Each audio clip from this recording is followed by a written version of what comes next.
देना चाहते हैं कि बहुत जल्दी जिस तरह से पे कमीशन की एनोमली हिमाचल प्रदेश के अंदर चली है और सरकार के अधिकारी मुख्यमंत्री की उस अनाउंसमेंट का मजाक उड़ा रहे हैं, मैं आपको रिपीट कर रहा हूं सब। जिस तरह से मुख्यमंत्री ने कहा था कि हम जनवरी पेड इन फरवरी नया पे कमीशन लागू करेंगे, जो हमारे अधिकारी है वो हर दिन नई नोटिफिकेशन जारी कर रहे हैं। कौन बैठ करेगा कि एसओ बैठ करेगा, फिर बोलते हैं कि नहीं वो ट्रेजरी वाले बैठ करेंगे। वो नया पे कमीशन जो है हिमाचल प्रदेश के अंदर लागू नहीं कर पाए। जो हमारी फरवरी की पे होगी वो नए पे कमीशन के अनुसार शायद ही मिल पाए, नहीं मिल पाएगी। उसके लिए कौन जिम्मेवार है? ये मुख्यमंत्री को सुनिश्चित करना है। साथ ही साथ अगर हिमाचल प्रदेश का पे कमीशन पंजाब के पे कमीशन के बजाय जगह वो रिकवरी कमीशन बन गया, इतना सारा गैप आ गया। जिस तरह मैंने आंकड़ों के माध्यम से कहा था, अगर 1/1/13 को पंजाब और हिमाचल का कर्मचारी एक साथ लगता है तो 1/1/16 को जिस दिन उसको नया पे कमीशन मिलता है उसके मूल वेतन में ही 8,000 का 10,000 का उसमें अंतर आता है। तो उसके लिए कौन जिम्मेवारी है और उसकी किसकी जवाबदेही है? वो कौन अधिकारी है जिसने मुख्यमंत्री को मिसगाइड किया? उनके खिलाफ हम मोर्चा खोलेंगे और सारी बातें हम जो है लोगों के समक्ष रख रहे हैं। और हम इन सब बातों के ऊपर 2 हफ्ते का 14 दिन का अल्टीमेटम कल मुख्यमंत्री से, पूरी सरकार से, चीफ सेक्रेटरी से और फाइनेंस सेक्रेटरी से मिलेंगे। पूरी जो टीम हमारी है, हम रात भर आज मंथन करके जो हमारा डिमांड चार्टर बनेगा, डिमांड चार्टर में आपको स्पष्ट कर दूं कि डिमांड चार्टर हमारा सिर्फ पे कमीशन तक रहेगा। हालांकि ये जो हमने संयुक्त कर्मचारी महासंघ बनाया एक परमानेंट बॉडी है, इसका संविधान अपना बनेगा, इसका एक लंबा स्ट्रक्चर होगा।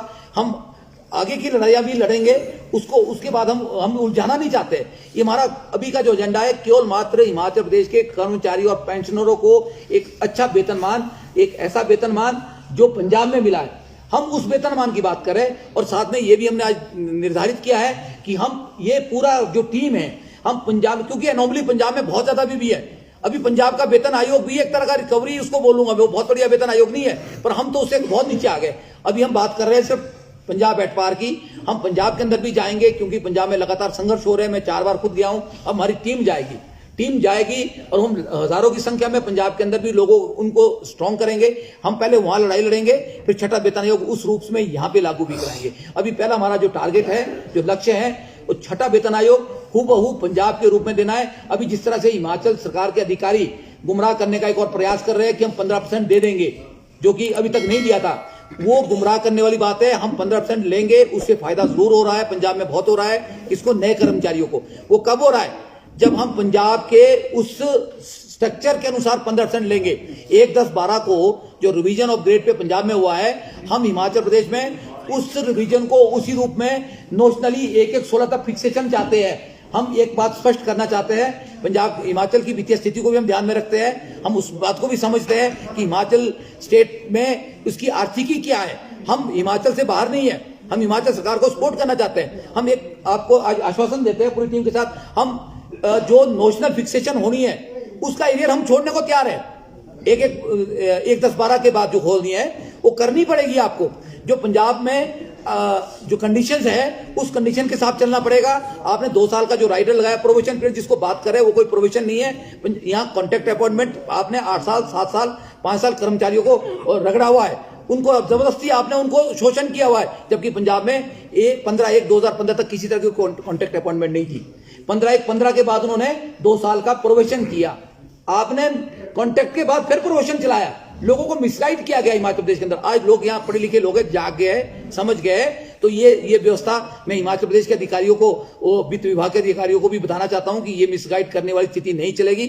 आपको 1/10/12 के बाद जो 2 साल का राइडर और इनिशियल खत्म किया है उसको देना पड़ेगा आपको, और उसके साथ आपको जो है नोशनल फिक्सेशन 1/1/16 को करनी पड़ेगी। तो 15% हम लेने को तैयार है, अन्यथा हम 15% भी आपका लेने को तैयार नहीं है। अगर 15 दिन के अंदर, 2 हफ्ते के अंदर ये सारी बातें समाधान नहीं करती है हिमाचल सरकार, तो विवश हिमाचल प्रदेश की जो रफ्तार है वो थमेगी, वो स्कूलों में भी थमेगी, वो रोड पे भी आप देखेंगे, वो आप बिजली विभाग वाले आप साथ बैठे हैं, तो हर तरह का विभाग जो है वो सारा हम लामबंद होने वाले हैं। तो इसकी पूरी जवाबदेही हिमाचल प्रदेश की जो ब्यूरोक्रेसी है उसकी रहेगी और हिमाचल सरकार की रहेगी।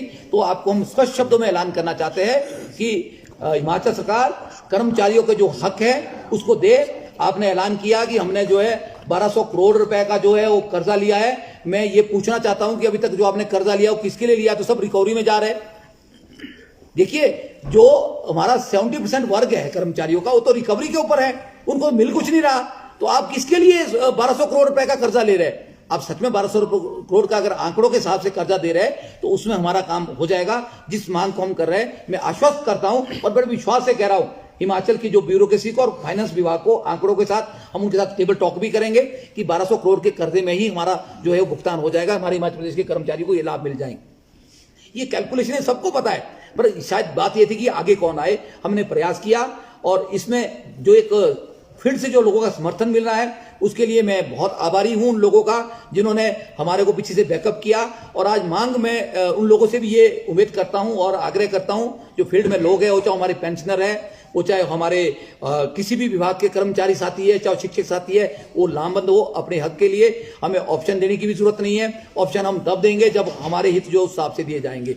तो मुझे विश्वास भी है और मैं ये मांग भी करता हूं कि सरकार कर्मचारी हितैषी होने का अपना, जिस तरह से मुख्यमंत्री एक मृदुभाषी है, वो कर्मचारी हितैषी भी अपने आप को बोलते हैं और उनकी समझ भी लगती है, तो वो 2 दिन के अंदर एक इस सारे मामले को देखे और इसका निराकरण करे, हम ऐसी उम्मीद करते हैं। और 14 दिन का समय हम उनको देते हैं। अगर 14 दिन के अंदर कोई निर्णय नहीं हुआ तो मजबूरन हिमाचल प्रदेश के लाखों कर्मचारी जो है वो हजारों की संख्या नहीं होगी, कहीं लाखों में संख्या पहुंचेगी, वो सड़कों पे लामबंद हो गए। उसका पूरा जिम्मेवारी जो है हिमाचल सरकार को ब्यूरोक्रेसी की होगी। मैं आपको ये बताना चाहता हूं। बाकी कल हम जो मेमोरेंडम बनाएंगे उसका हम स्वरूप आपको बताएंगे, हमने क्या क्या बातें उसमें रखी है, क्योंकि ये सारी टीम डिस्कस करेंगी कि हम किन पहलुओं के ऊपर जो है सरकार को अपना मेमोरेंडम देंगे और वो हमारा फाइनल वर्डिक्ट होगा, हम उसके ऊपर स्टिक करेंगे, उसके ऊपर लड़ेंगे। तो मुझे यही कहना था। एक बार फिर से सभी साथियों का जिन्होंने मुझे और मेरी टीम को ये मौका दिया है कर्मचारियों की सेवा करने का, इनका मैं धन्यवाद करना चाहता हूँ। वीरेंद्र जी, जैसे आपने कहा कि कैलकुलेशन आपने की है, दूसरा संगठन भी कैलकुलेशन लेके आया सामने। उनका कहना है कि पंजाब की तर्ज पे और जो सेंट्रल गवर्नमेंट की तर्ज पे ही जो यहाँ पर दिया गया है, हालांकि उनके भत्ते ज्यादा हो सकते हैं पंजाब के, पर जो सेम है और फायदा हुआ है, जो जितने भी जो कर्मचारी है उनको सबको फायदा हुआ है। कैलकुलेशन वो भी लेके आए, दस्तावेज उन्हें भी दिखाएं। आप क्या वो सच बोल रहे हैं या आप सच बोल रहे हैं, आपकी कैलकुलेशन सच बोल रही है? देखिए, ये तो वक्त बताएगा। जब सड़कों पे हजूम इकट्ठा होगा तो उन साथियों को भी जवाब देना पड़ेगा कि उन्होंने सरकार को कैसे मिसगाइड किया, कैसे कर्मचारियों को अंधेरे में रख रहे और कैसे वो फायदा बता रहे। मैं आपको बता रहा हूं कि 70% कर्मचारी भाई जो है वो रिकवरी की स्थिति में है। मेरे पास आंकड़े हैं, मैं आंकड़े आज भी बताता हूं। तो रिकवरी से माना गया किसी तरह की कोई रिकवरी नहीं होगी। उन्होंने साफ तौर पे कहा है कि किसी को कोई रिकवरी नहीं होगी। रिकवरी पड़ रही है तो उनके जो है मामला सरकार के समक्ष उठाया जाएगा, लेकिन अभी तक कोई भी ऐसा व्यक्ति सामने, कोई भी ऐसा कर्मचारी, देखिए, या तो आप उनकी सुन ले, अब उनके ऊपर तो मैं टिप्पणी नहीं करना चाहूंगा।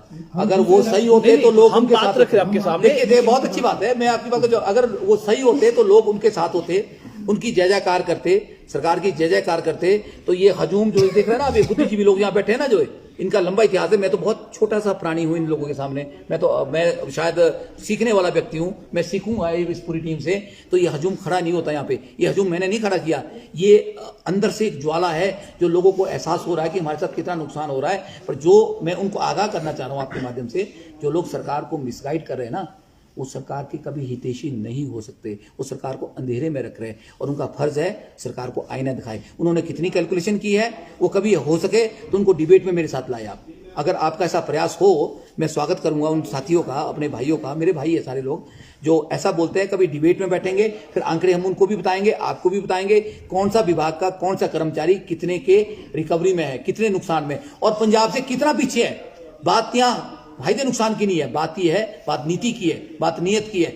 हमारा अगर पंजाब को हम फॉलो करते हैं तो मेरा हर साथी पंजाब के साथ मूल वेतन में जाना चाहिए। अगर आप भत्तों की बात करते हैं ना, पंजाब और सेंटर के भत्ते जो है कर्मचारी को 10,000 से 20,000 तक मिलते हैं, और हमारे कर्मचारी को कितने मिलते हैं पता है आपको? 600 से 800 रुपए। वहां 10 से 20,000 के भत्ते हैं। छोटा कर्मचारी 10,000 के भत्ते एक्स्ट्रा ले रहा है, उसकी मैं बात नहीं कर रहा हूं। वो लड़ाई में हम लड़ेंगे। तो वो ये वही कह रहे हैं कि भत्ते की हम लड़ाई लड़ सकते हैं, बात ही नहीं कर रहे हो। तो कहना है कि उनके जो कैलकुलेशन आप कर रहे हैं क्यों ज्यादा वो पंजाब के, क्योंकि भत्ते उनके ज्यादा है। पर अगर छठे वेतन आयोग की बात करें तो सेम है पंजाब का भी और सेंटर का भी। इनका ये मानना है भत्ते उनके ज्यादा, उसके कारण थोड़ा वो आपके जो उसमें आंकड़े में ऊपर नीचे हो सकता है। देखिए इसमें तो हाँ, बोलिए आप बोला जाए। इस पे हम कहना चाहेंगे बेसिकली हम क्या बोल रहे हैं। हम जो आज भी हमने यह मंथन किया, बेसिकली हमारा मंथन ये था कि हम जो पंजाब पैटर्न गवर्नमेंट बार बार बोल रही है कि हम पंजाब पैटर्न पे रिविजन कर रहे हैं, गवर्नमेंट उससे डेबिट हो रही है, विचलित हो रही है।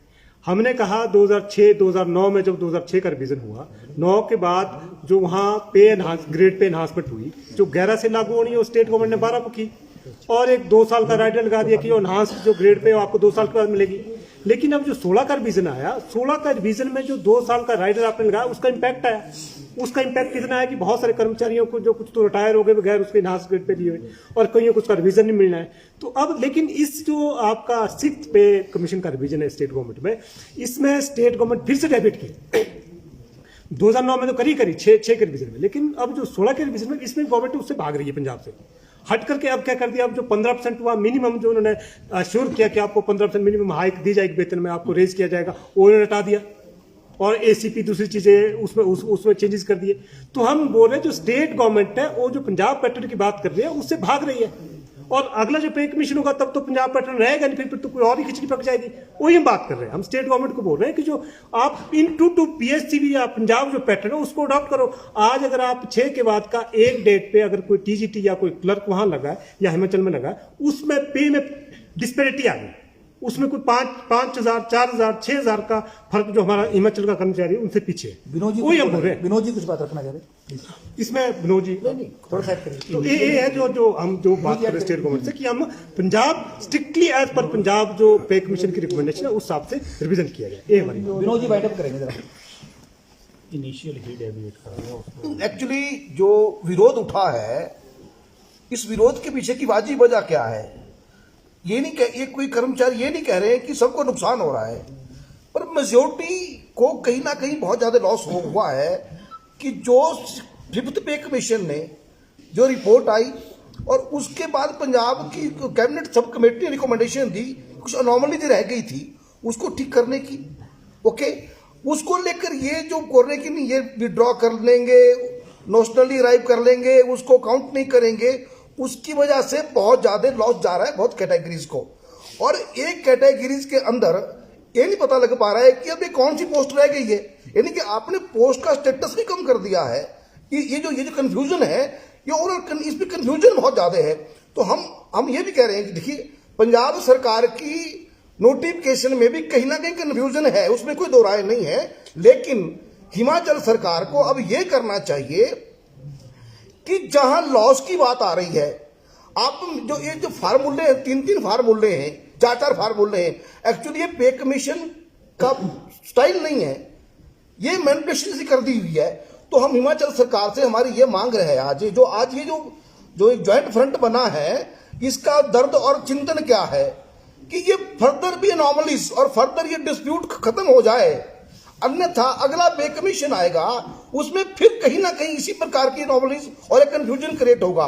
तो अब ये जो आज जो डिस्कशन हुआ, जो सरकार से ये मांग की गई, ये मांग ये है कि हिमाचल सरकार पंजाब की नोटिफिकेशन में भी और अपनी में भी दुरुस्त करते हुए 31/12/2015 को जिसको जो मालूमेंट्स मिला है, एग्जीक्यूटिव मालूमेंट्स है, उससे छेड़छाड़ ना हो, और उसके ऊपर जो कमीशन ने फैक्टर तय किया है 2.59, उसके आधार पर 1/1/2016 को सबका वेतन निर्धारण हो जाए।